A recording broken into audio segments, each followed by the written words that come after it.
Welcome, ladies and gentlemen, to ARC Live.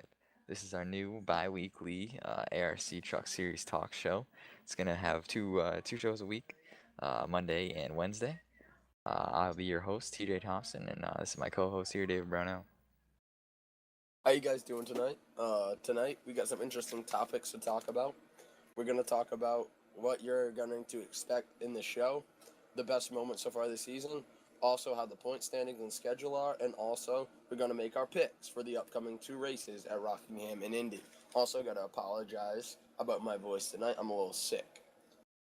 Yeah, so basically this show is going to be about everything ARC. It's going to be results, it's going to be standings, controversy, drama, uh, rule changes, anything that goes on in the daily ARC happenings. Yeah, basically, if you get up in the morning and you get your cup of coffee and your donut, and you think, boy, I wonder what's going on in ARC right now in the ARC world. Did Chase K. Bree get signed to that new team? Did Drew Carroll sign a new contract extension with DRC? What's going on over here?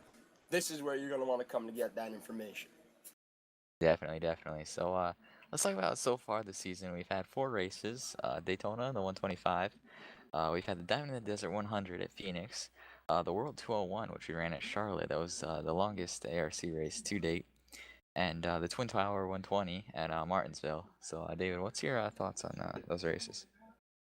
Well, if we go into our first moment that we're going to recap tonight, is the Daytona 125. It was the 10th annual, and coming down to take the white flag, we had Chase Gabriel and Blade Witt. Blade was pushing Chase, and they had a breakaway between third and fourth by about 3 seconds over myself and Brendan Burkhoff, and then JD Bartone and Tyler Truex. And Blade was pushing Chase. He set him up perfectly. Going into turn three, coming out of four, Blade made the move, went high, and beat Chase Cabree to the line. And the closest ARC finish to that point in history, scoring his first Daytona 125 win. It was a great moment, and you can see him right there celebrating, doing his victory burnouts. Yeah, and then we had the Diamond in the Desert 100 there, and it was a really good race, good battling all race long. Seeing both the bottom and top lanes seem to work pretty well. And then coming right down to the end of it, you had Drew Carroll making the charge and finally getting to Chase right on the last lap.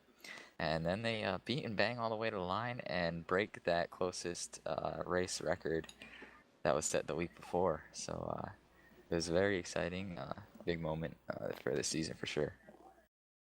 Yeah, Drew got his second win at Phoenix, first win of the season. His other win came at Phoenix 3, 4, 5 seasons ago. One of those when he was able to pass Brendan Burkhoff with a few laps remaining, score the win for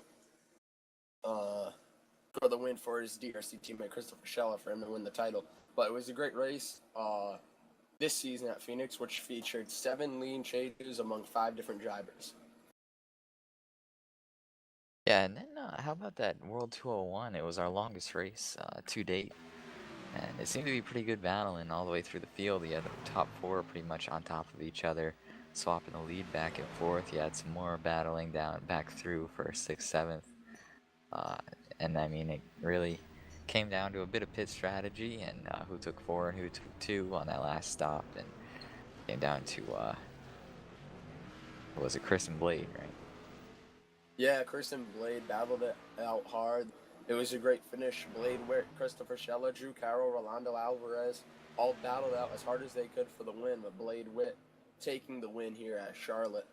And that was actually his second win of the season, first since the Daytona 125 2 weeks prior to that. Yeah, and so I mean, that was a really good race, and I think it sets a good precedent for future World 201s. So Yeah, how about this? definitely. It was. I'll go ahead there, TJ.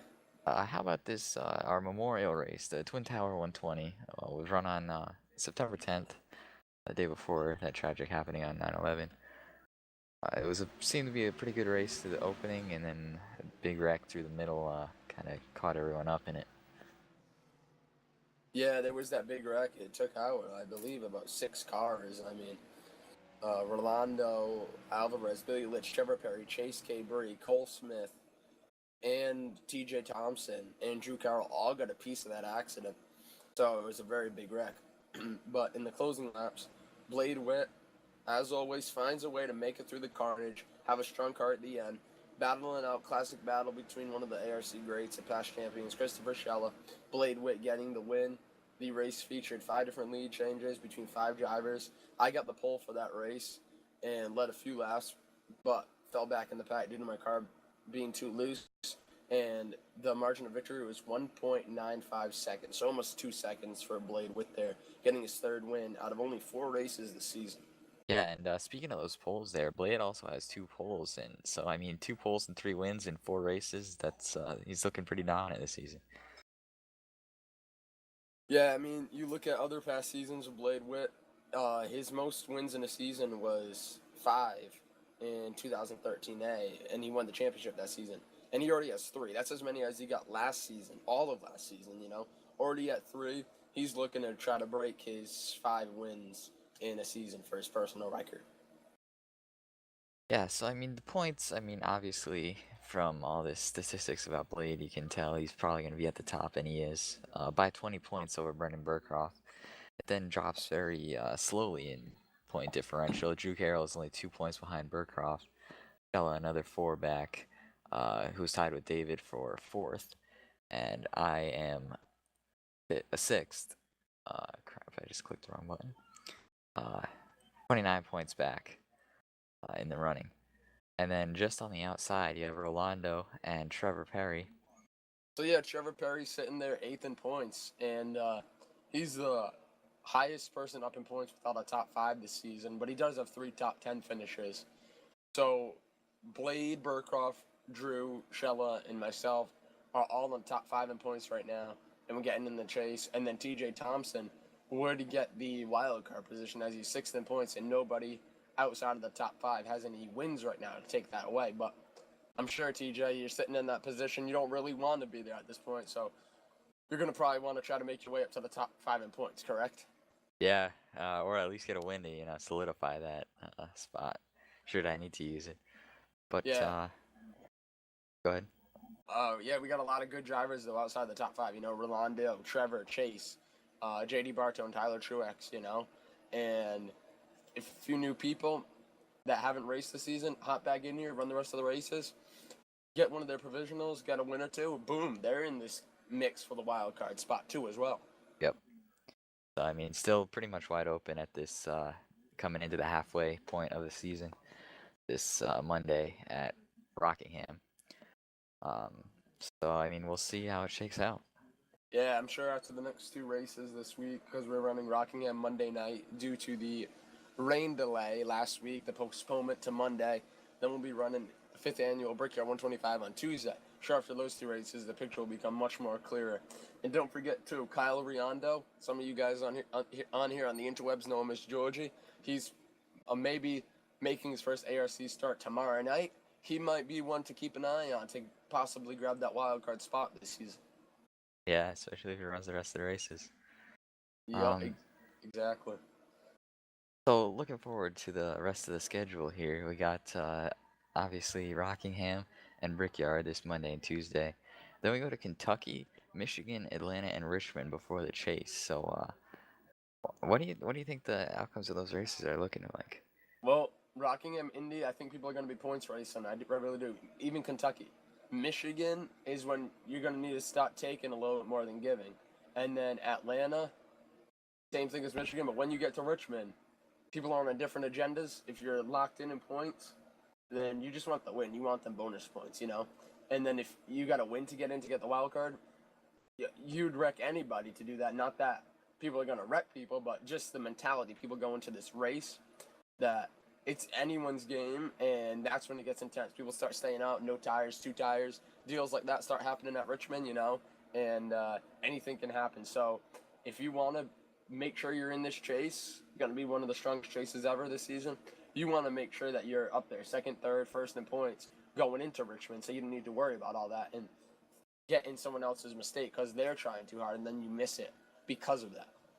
Yeah, very true. You're gonna have to play to people's different agendas, definitely, if you want to take home the victory in Richmond. All right. So I guess we'll end this here with some picks for Rockingham and Indy. All right. So I guess we'll bring Trevor Perry. He's one of our guests here tonight. We'll bring him into the studio for him to make his pick on Rockingham. Trevor, you got a copy? I have a copy on here. All right. Who is going to be your pick for Rockingham tomorrow night? Well, looking at the last 4 races, I've been watching Blade Witt the entire time. He is a very good driver here at Rockingham. I'm looking at him to get the win and get his, is it fourth race or fourth win of the season? Yes, that's correct. It would be his fourth win of the season. So I'm hoping he can go and do that. All right, and now we'll ask TJ, who's your pick for Rockingham? Well, I know he's a very calculated driver. He had some problems with fuel mileage last season that kept him out of victory lane. I'm going to go ahead and pick Christopher Schella as your winner tomorrow night. Wow. Bold pick right there, but he is always a contender in these races. And now, Blade Witt, our producer for this show, after he's been picked a few times here tonight, we'll bring him into the studio. Who's going to be your pick for tomorrow night's race at Rockingham? I'm thinking that Brendan Burcroft's probably gonna come out with some strategy. He's usually up on it with two-tire strategies and making it work in most cases for himself. So I'm looking at him for tomorrow night. All right, I guess that just leaves myself to make a quick pick here for Rockingham. And Rockingham is a track that the last 2 out of 3 times that we raced there, first-time winner happened, Stephen Moore and Dalton England. So it's definitely one of them tracks where someone can pick up their first win. And Ethan Lane was the other person that had raced it and won at Rockingham.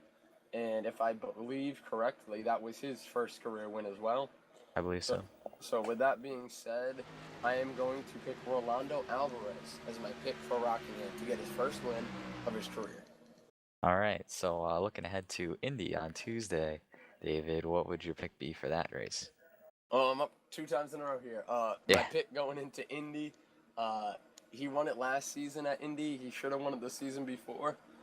Gonna be my co-host DJ Thompson. He's always up on the wheel, and if he doesn't win, he'll be right there right until the end of it when you go to Indy every time. So TJ Thompson is my pick at Indy. Thank you. All right. So Blade, what's your pick for Indy? I have to agree with David. TJ's always up front in Indy. He's one of the prime targets to win each and every time we go to the Brickyard. I pick TJ to win.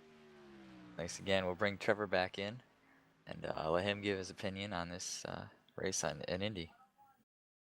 Well, I've also been watching Brendan Burcroft over the last 4 races, sitting second in points. I think he can go ahead and get the win there. All right, so I guess I'll give my pick. He's won it before. He's taken it away from me. I'm going to go ahead and say Blade Witt is your winner in Indy.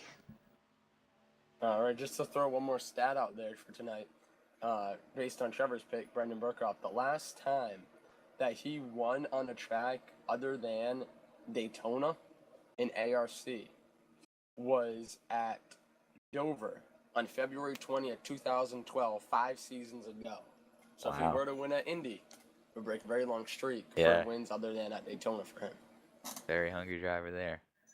All right, I think that will wrap it up for us tonight, and we will see you guys on Wednesday.